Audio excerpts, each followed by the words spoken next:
Hi everyone, so I'm sure you've heard by now how Blinks have been keeping up with two things lately, the Deadline Tour and NAYEON's outfit of the day. The NAYEON copying Jennie accusations are probably as old as some of you. They come in waves, and this time I thought, let's talk about it. Not that I think it'll make much of a difference considering I know about how much collective IQ I'm dealing with here, but regardless, let's discuss. Before we get into the video, I want to quickly tell you about my digital K-pop scrapbook. 15 pages of fun prompts to draw a journal and document your favorite K-pop groups and memories. If you get it now, you get 2 extra pages for free, just for a limited time. It is honestly so much fun and so versatile. I'll leave a link in the description, or you can go to this link on the page right now to get it yourself. Okay, let's get back into the video. Basically, a lot of Blinks have been harassing NAYEON a lot, especially recently. I mean, just look at the comment section of any post that is either by her or about her. It's less like hate, more like obsession. But they especially like to push this very specific narrative that Jennie is an it girl and NAYEON is kind of like this creepy stalker that wants to copy everything Jennie wears. Now, this does have the potential to be a very compelling true crime story if it wasn't complete horseshit. Because look at some of the examples they like to use. Starting with this absolutely hilarious one, because apparently small sunglasses are a Jennie-only thing. You do realize all young people, including models, actors, and influencers, are sporting smaller sunglasses and have been for at least the entirety of the 2020s. Which brings us to our next example, which is this maxi skirt graphic t-shirt combo, which again is a very common Gen Z fashion trend. And you can see that a lot of fashion blogs have covered this. Also, this TikTok that literally talks about how this is a New York City micro trend. Today I'm showing you how to dress like you're from the Lower East Side. First, you'll need a maxi skirt, make it really ugly. Then you'll need a baby tee or tank top, bonus points if it's actually from the children's section. A pair of loafers or cowboy boots. Put your hair into 2 braids, pigtails, or space buns. Add some wraparound Y2K sunglasses, a hobo bag or a tote bag that your friend who's an artist made, every single piece of silver jewelry you own, an oversized pair of headphones, and boom, you're ready for the Lower East Side. Down to the clogs. Next is this example, which these are not copying, these are literally the same designer. They are a specific designer's loungewear set. Of course they're going to look similar because it's the same thing. It is just in different colors. Besides, a lot of companies surely send PR packages to K-pop idols for free promo, and just like trends here in the West that are brand-centric, it's entirely common for certain brands to make their rounds among the K-pop idol scene. And if you need proof of that, you can look into Solgi's fashion videos on her YouTube, where she mentions how certain brands start being talked about more among K-pop idols and stylists, and so these K-pop idols go online, look up these companies, and buy their favorite pieces. You know, like a normal person. This next one, which, we're gatekeeping Adidas now? Like, it hasn't been a top 3 sneaker company for the last 2 decades? Again, hair bows. Everyone has done it. Like, bows, you mean the trend notoriously known for being oversaturated in the 2020s? Also, face masks in 2022 and selfies from a high angle are apparently now copyrighted assets. And black dresses, it's not even styled remotely the same way. It only looks similar because guess what? It's the same designer, but it's not even the same product. One's a jumpsuit and the other is a full-length gown. It looks similar because it's designed by the same company. Also, NAYEON's was from a photo shoot, so it's most definitely picked by a stylist. For this one, again, they're not copying, it's literally from the same brand, so they're gonna look similar. And monochromatic tights as well as lace tights are both making a comeback, so we're all just following trends here. There have been several times where K-pop idols wear the same stuff, like all of these examples, but that's because a lot of these items are not actually owned by the K-pop idols, but rented by stylists, and it's often passed around different teams in Korea. A lot of K-pop groups also work with the same stylist or employ the same styling company, so the inventory is bound to overlap.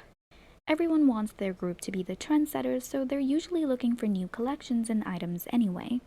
These brands usually provide limited sample pieces to promote their collections, which are then circulated among many stylists across agencies. To show you how absolutely baseless this entire argument is, I'm gonna flip this argument and show you how easily Jennie can be accused of copying NAYEON.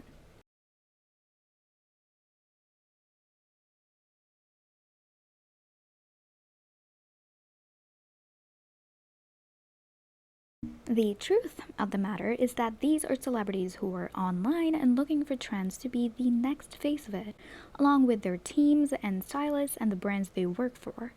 They all want to be on everyone's lips, the talked about new trend. None of these outfits are revolutionarily unique. They are straight inspiration from Pinterest, fashion weeks, trend predictors, and Western celebrity influence.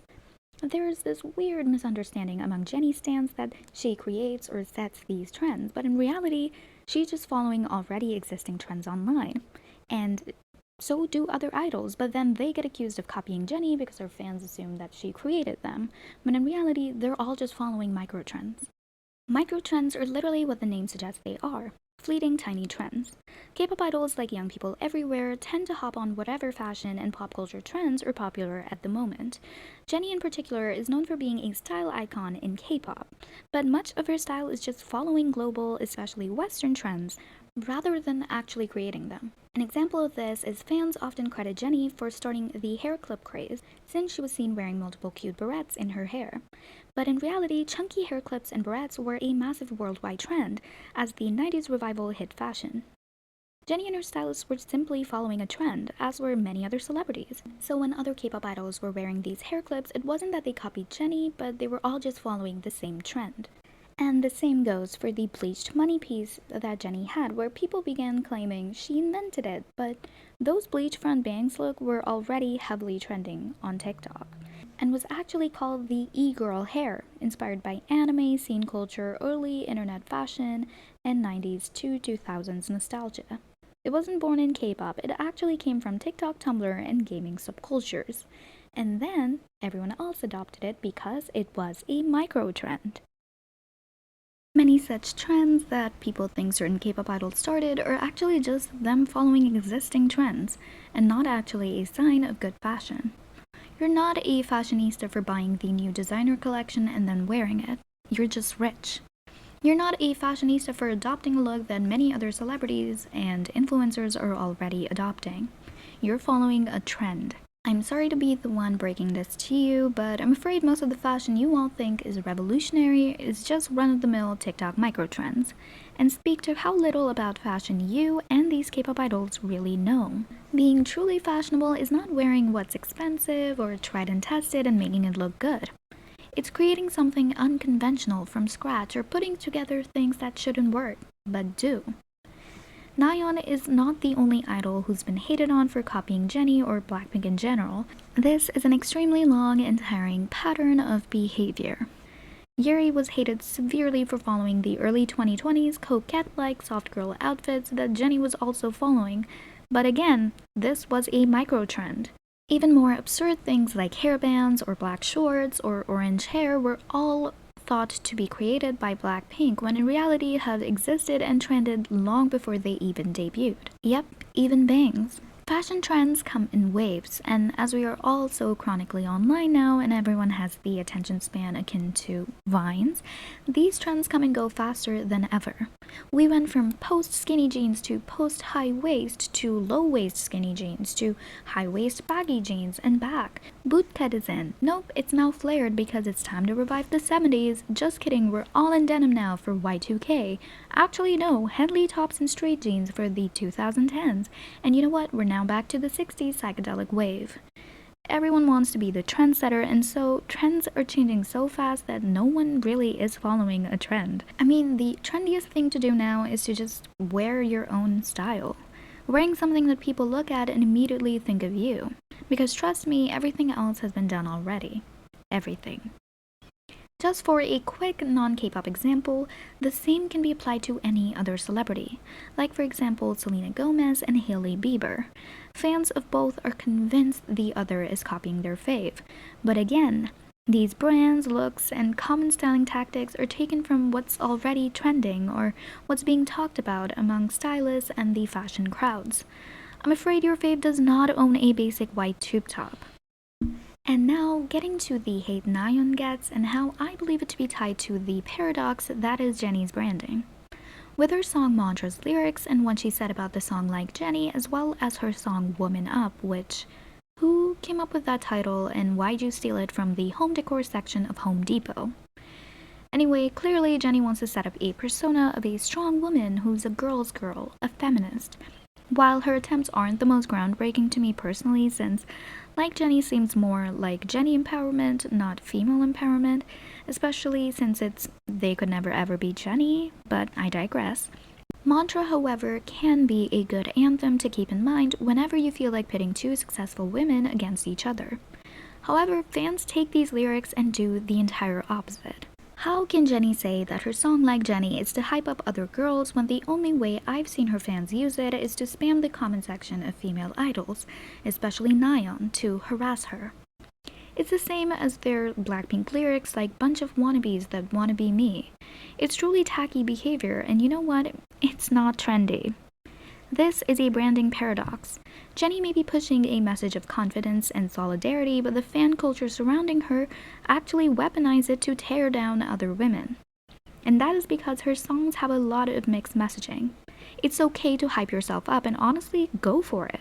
But if hyping yourself up involves putting others down or claiming no one could ever be like you, then maybe the girl's girl image isn't for you. It's a hard line to walk to be an it girl, but also a girl's girl. And what actually ends up happening is you have a very confused artistic identity. Confusion like that leads a large part of her fandom to go hate on other women, thinking that since they're standing up for Jennie, who is a woman, it's all forgiven in the name of feminism. I mean, she's the it girl, right? That means other women can't be the it girl and need to be reminded of that constantly under every post. And anyone who is even famous or iconic is now trying to copy Jennie by trying to be an it girl. They want to be like Jennie, but they could never ever be Jennie. But anyway, live, laugh, love, we love women, such a girl's girl, rooting for you as long as you're beneath me, of course. Besides, if you really want Jennie to be a trendsetter, why do you hate on idols who follow that trend? That's what makes her a trendsetter, right? I mean, if someone else wearing similar stuff to your faves threatens you that much, maybe your fave wasn't as much of a trendsetter as you thought they were. Next time you think of hating on a female idol for copying Jennie, maybe consider that a black t-shirt isn't Jennie's unique little secret. And for the K-pop idols who want to be the next trendsetters, try this.